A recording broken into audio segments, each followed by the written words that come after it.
J'arrive à la dernière étape de l'amélioration de mon enregistrement. Il va falloir compresser ce signal.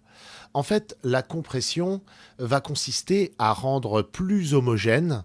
On va dire qu'on va donner à notre signal moins de dynamique. C'est-à-dire qu'il y aura moins d'écart entre les parties faibles et les parties fortes de la voix.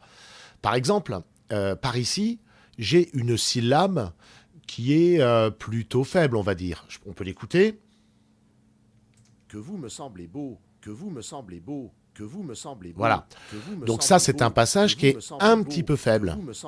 Quelques syllabes, quelques mots. À l'inverse, si je cherche une syllabe un petit peu plus forte, par exemple ici, on l'écoute. Le corbeau. Le corbeau. Voilà. Le corbeau. Là, j'ai une consonne, un C, un que, qui est rendu plus fort. Alors, l'intérêt de compresser le signal, ça va être de rendre tout ça beaucoup plus homogène. Pour compresser le signal, il faut d'abord commencer par sélectionner toute la piste. Donc, je fais CTRL-A au clavier. Ensuite, je vais sur Effet, Compresseur.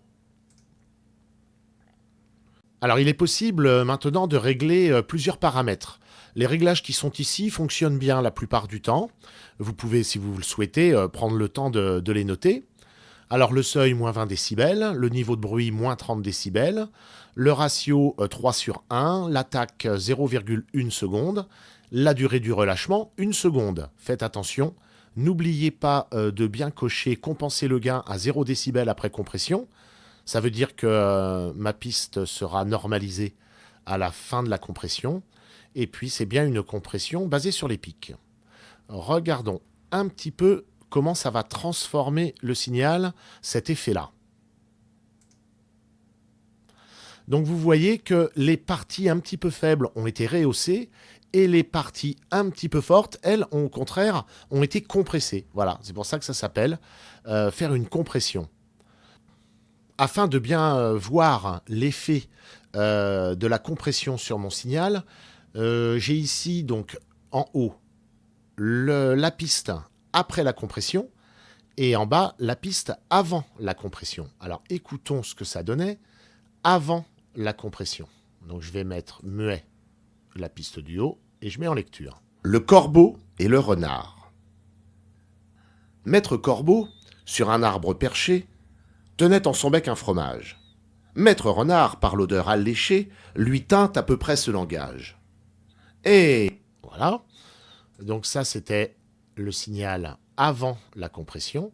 Et maintenant, je vous fais écouter la même chose, mais après la compression. Le corbeau et le renard. Maître corbeau, sur un arbre perché, tenait en son bec un fromage. Maître renard, par l'odeur alléchée, lui tint à peu près... Voilà, donc on voit bien qu'il y a plus de présence du son après la compression. En fait, c'est comme si la personne qui parlait s'était rapprochée de vous. Voilà, tout simplement. Alors, c'est un effet qui est très, très utilisé. Mais c'est un effet qui est quand même indispensable pour obtenir un signal homogène après un enregistrement, on va dire, avec du matériel quand même moyen.